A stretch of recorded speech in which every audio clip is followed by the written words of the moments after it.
सलाम। मुझे आप सबको देख के बेहद खुशी हो रही है। इतनी बड़ी तादाद में हमारे यंग साथी और ख़ासतौर से हमारी महिला छात्राएं किस तरह से आगे आई हैं, क्योंकि फ्यूचर आपके हाथ में है, हमारे देश की बागडोर आपके हाथ में है, किस तरह का विश्व हम चाहते हैं वो आपके हाथ में है। तो साथियों, सबसे पहले मैं ये कहना चाहूँगी कि नेशनल एजुकेशन पॉलिसी जिसके खिलाफ हम कई सालों से लड़ रहे हैं, उसका ड्राफ्ट एक आया था, उसके बाद उसका जो रूप पास हुआ था कैबिनेट द्वारा कभी भी पार्लियामेंट के सामने नहीं रखा गया। तब भी हम में से जिन लोगों ने उसको अच्छी तरह से पढ़ा, एकदम साफ उसमें से मालूम पड़ रहा था कि ये ब्लूप्रिंट है पूरे डिस्ट्रक्शन का, पब्लिक फंडेड एजुकेशन के पूरी तरीके से प्राइवेटाइजेशन का।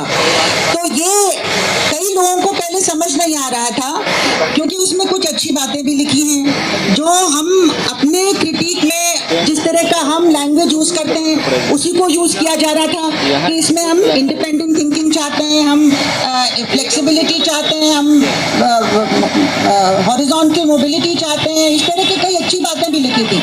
लेकिन जो उसके ठोस जो रिकमेंडेशंस थे, जो उसमें ठोस चीज़ें लिखी थी, वो पूरा कई सालों से जो पॉलिसी सरकारें फॉलो करती आई थी, यही सरकार नहीं पिछली सरकार भी, कि पब्लिक फंडेड एजुकेशन से पूरी तरह से आपको फंडिंग वापस लेनी है सरकार को और प्राइवेट कॉर्पोरेट हाथों में उसको देना है, जिसको हम न्यू लिबरल पॉलिसीज कह रहे थे। तो कई सालों से हम देखते जा रहे थे कि किस तरह से कटौती चल रही है।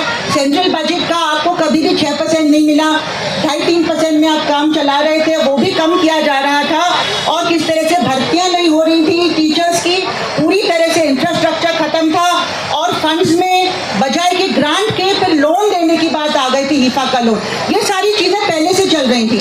एक ग्रेडेड ऑटोनॉमी और ऑटोनोमस कॉलेजेस के रेगुलेशन आए थे, जिसमें पूरा फेडरलिज्म को खत्म करके ऑटोनोमस कॉलेजेस में छोटे छोटे हिस्सों में बांट के पूरी तरह से प्राइवेट हाथों में देने की बात थी। आपकी जो NEP अब आई है, ये पूरी तरह से उसी चीज का सार है, एक कल्मिनेशन है, एक साथ, यानी लगे हाथ पैंडेमिक में, आपदा में अवसर देख के इसको पूरी तरह से लागू कर दिया जाए। और इसका एक नया पहलू जो पहले इतना सामने नहीं आ रहा था, वो ये है, जो सबसे घटिया इसका पहलू है कि एजुकेशन को हम डिजिटलाइज कर देंगे, यानी कि स्टूडेंट सेंट्रिक करने के नाम पे टीचर को बाहर कर देंगे। क्यों? टीचर के ऊपर खर्च होता है, टीचर की सैलरी पर पैसा देना पड़ता है, इसलिए प्राइवेट मॉडल में खर्च कम प्रॉफिट ज़्यादा का मॉडल होता है। तो फीस बढ़ाएंगे और टीचर्स को बाहर कर देंगे, उनके ऊपर हमें खर्च करने की ज़रूरत नहीं है। प्री रिकॉर्डेड वीडियोस मॉड्यूल्स बना के, जिनको मूक्स कहते हैं, उसका पोर्टल बना है, वहीं से पढ़ाया जाएगा, स्टूडेंट्स वहीं से कोर्सेज करेंगे, और जो हम लोग को बचा कुचा मिलेगा पढ़ाने को, उसमें से भी 40% हम लोग को वीडियोस बना के करना है। जो पर्सन टू पर्सन कॉन्टैक्ट होता है, जो क्लासरूम कॉन्टैक्ट होता है, जो कम्युनिटी के साथ आपका संपर्क होता है, जो असली मायने में आपकी क्रिटिकल थिंकिंग को डेवलप करने का मौका देता है, एक दूसरे से मिलके अपनी समझ, अपनी सोसाइटी के बारे में समझ और डाइवर्सिटी के बारे में समझ को जो बढ़ाता है, उसी चीज़ को ख़त्म करने की बात है कि आप अलग अलग अपने कमरे में, जैसे कि सॉलिटरी कन्फाइनमेंट में बैठ के एक स्क्रीन के सामने बैठ के आप पढ़ लेंगे। तो आप सबको मुझसे ज़्यादा मालूम है कि 2 साल का हमारा जो तजुर्बा रहा है, उसमें कितना साबित हो गया है कि एकदम ये ऑनलाइन टीचिंग बिल्कुल कामयाब नहीं रही है। एक तो लोगों के पास डिवाइसेस नहीं है हिंदुस्तान में, आपके पास ना स्मार्टफोन, ना लैपटॉप, ना कनेक्टिविटी, इस सब के बगैर कनेक्टिविटी होती है, कभी बिजली नहीं होती है, तो किस तरह से आप इसको संपन्न करेंगे। दूसरा ये है कि जहाँ पे लोगों के पास डिवाइसेस थे भी, और मैं सेंट स्टीफन कॉलेज में पढ़ाती हूँ, जो एक सो कॉल्ड एलीट कॉलेज माना जाता है, वहाँ पे कईयों के पास ये होते हैं, साधन होते हैं, लेकिन आप कुछ नहीं सीख पाए। जो ऑनलाइन एग्जामिनेशन चल रहा था, सबको मालूम है कि बच्चे नकल करके कर रहे थे, और जब 3 सेमेस्टर के बाद हमने फिजिकल क्लासेस शुरू की 17 फरवरी को, तो पता चला कि बच्चों ने 3 सेमेस्टर से कुछ नहीं सीखा और एकदम 0 आने लगे उनके सारे टेस्ट में। तो इससे क्या फ़ायदा हुआ? उन नंबरों से क्या फ़ायदा हुआ? आगे चल के दुनिया में आप कम्पीट करेंगे तो क्या सीखेंगे? तो साथियों, ये जो पहलू हमारे अब NEP के तहत जो पॉलिसीज एक के बाद एक आ रही हैं, उससे लोगों को ज़्यादा अच्छी तरह से समझ आ रहा है कि क्या खामियां हैं नेशनल एजुकेशन पॉलिसी में, यही बात हमको जनता के बीच ले जानी है कि आप जो स्टूडेंट्स अब आएंगे, एक ABC रेगुलेशन आया है एकेडमिक बैंक ऑफ क्रेडिट, वहाँ पे आप इधर उधर से कोर्सेज करके 50% अपने कोर्स का आप दूसरी यूनिवर्सिटी से ऑनलाइन कोर्स करके अर्न कर सकते हैं, वो उस बैंक के खाते में जमा होता जाएगा और जो बचत और मूक्स जो पोर्टल है UGC का, उससे आप ले सकते हैं। आपके आधे कोर्सेज आप ऐसे कर सकते हैं और बाकी जो बचा कुचा है उसमें ब्लेंडेड लर्निंग जो 40% आप वीडियो लर्निंग करेंगे, टोटल मिला के आपका 70% ऑनलाइन होगा, बाकी थोड़ा बहुत जो फिजिकल होगा उसमें आप कितना सीख पाएंगे आप ही समझ सकते हैं। आपका एकेडमिक स्तर पूरी तरह से पूरी दुनिया में बेहद गिर जाएगा। ऐसा कहीं भी ये खिचड़ी टाइप का जो मॉडल है दुनिया में कहीं फॉलो नहीं होता है। हमारे प्राइम मिनिस्टर सोचते हैं कि यहाँ पे हम चलाएंगे क्योंकि कुछ लोगों को प्रॉफिट बनाना है। आपको मालूम है कौन दो लोग सारे पब्लिक सेक्टर को खरीद रहे हैं, है ना, तो उन्हीं के फायदे के लिए और इस तरह के जो चलाते हैं बाईजूस और ये सारे जो चलते हैं इनका फायदा कराने के लिए। दूसरी चीज जो आई है साथियों, जो सबसे घटिया चीज हमारे स्टूडेंट्स के साथ, हमारे जो 12वीं के बच्चे आने वाले थे, पहले से उन्होंने काफी सफर किया है बिना कोई तैयारी की। ये सेंट्रल यूनिवर्सिटी एंट्रेंस एग्जाम जो उन्होंने थोप दिया है और लाखों बच्चों पूरे देश में इस तरह से सफर कर रहे हैं कि लगातार आपके टेस्ट, आप एंट्रेंस टेस्ट के लिए जाते हैं, आप सेंटर आपका बदल दिया जाता है, लास्ट मिनट टेस्ट कैंसिल कर दिया जाता है, वापस चले जाते हैं। बहुत सारे स्टूडेंट्स ने इसी दौर में प्राइवेट यूनिवर्सिटीज में एडमिशन ले लिया है क्योंकि वो रिस्क कैसे लें। अगर आप स्कूल के टॉपर भी रहे हैं जिंदगी भर तो आपको क्या नंबर मिलेंगे इस टेस्ट में किसी को नहीं मालूम, और क्या आपका कहाँ पे आपको एडमिशन मिलेगा किसी को नहीं मालूम, तो आप रिस्क कैसे ले सकते हैं।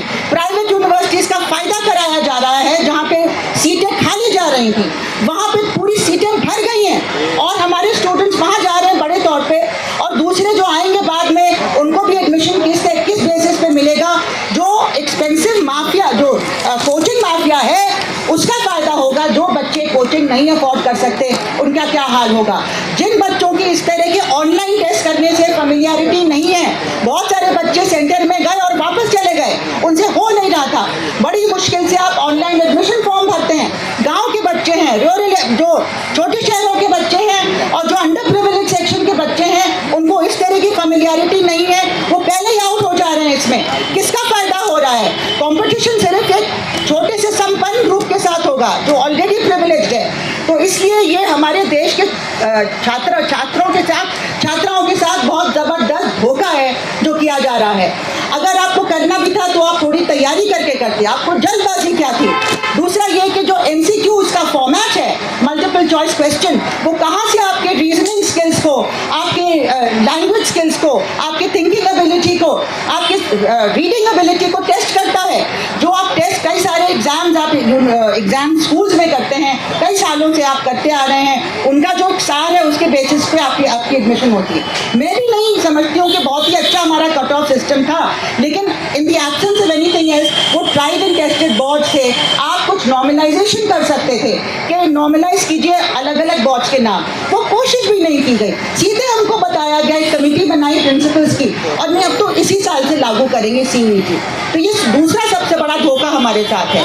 तीसरा है ये जो बैच, मतलब 3-4 महीने तक तो कोई फर्स्ट ईयर होगा ही नहीं, और जब आएगा तो उसको क्या देखने को मिलेगा? एक टोटली नया कार्यक्रम 4 साल का, वो भी बिना सोचे समझे, बिना तैयारी के, बिना डिस्कशन के लागू किया जा रहा है। और सिर्फ एक सेमेस्टर अप्रूव हुआ है, सिर्फ एक सेमेस्टर का सिलेबस बना है 8 सेमेस्टर की जगह। आप कहते हैं बच्चों से कि आप तय कर लो एक सेमेस्टर के बेसिस पे कि आप किस कोर्स में एडमिशन लेना चाहते हो।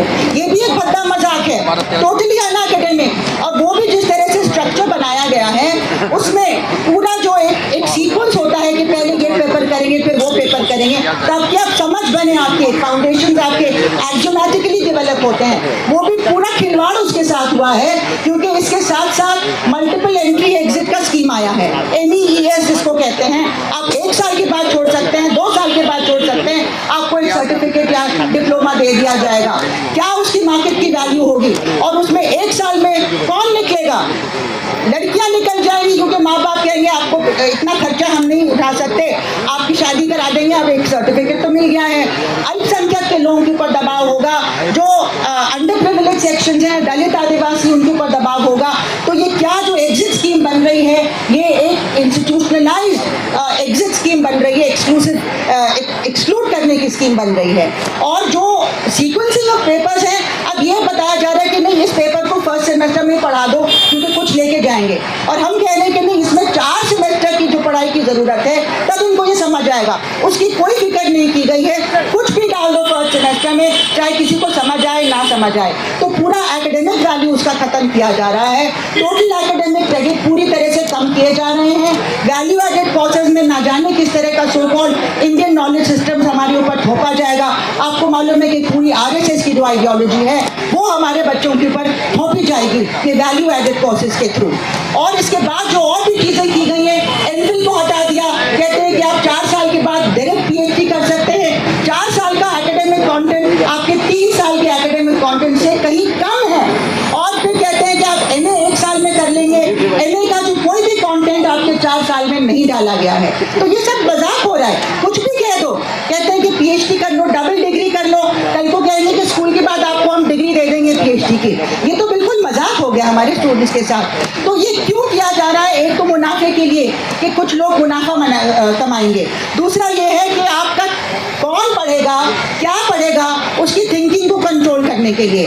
आपके यहाँ रिजर्वेशन पॉलिसी के ऊपर एक लफ्ज पूरे एनईपी में नहीं लिखा है। पूरा चैप्टर 14 है, उसमें वेलफेयर की बात की है जनरल मोटी मोटी, लेकिन रिजर्वेशन शब्द गायब है। इनका जो कमिटमेंट होना चाहिए हमारी सरकार की कॉन्स्टिट्यूशनल के जो मैंडेट है उसके तरफ इनको बिल्कुल वो नहीं, वो तो हमें पहले से मालूम था। लेकिन इतनी बेशर्मी से ये बात हो रही है कि पूरी तरह से इस प्रोजेक्ट को अबैंडन किया जा रहा है। तो आप देख सकते हैं कि क्या किस तरह का ब्राह्मणिक जो आप एक कॉन्स्टिट्यूशन चाहते हैं मनुस्मृति पे बेस्ड, उसी की तरफ हमको बढ़ाया जा रहा है। और यूनिवर्सिटीज पहला टारगेट होती हैं क्योंकि डिसेंट यूनिवर्सिटीज में पैदा होता है। ये डिसेंट को खत्म करना चाहते हैं। जिस तरह से इन्होंने देखा कि यूनिवर्सिटीज खड़ी हो गई जब सीएए का कानून आप लागू करना चाह रहे थे, तो यूनिवर्सिटीज की थिंकिंग को क्रश करना, वहाँ पे आप किस तरह के स्टूडेंट आ रहे हैं और क्या पढ़ाया जा रहा है उनको, क्या उनको कोई भी आर्टिकुलेशन की ताकत, क्रिटिक करने की ताकत रहेगी कि नहीं रहेगी, ये अब तय हो जाएगा।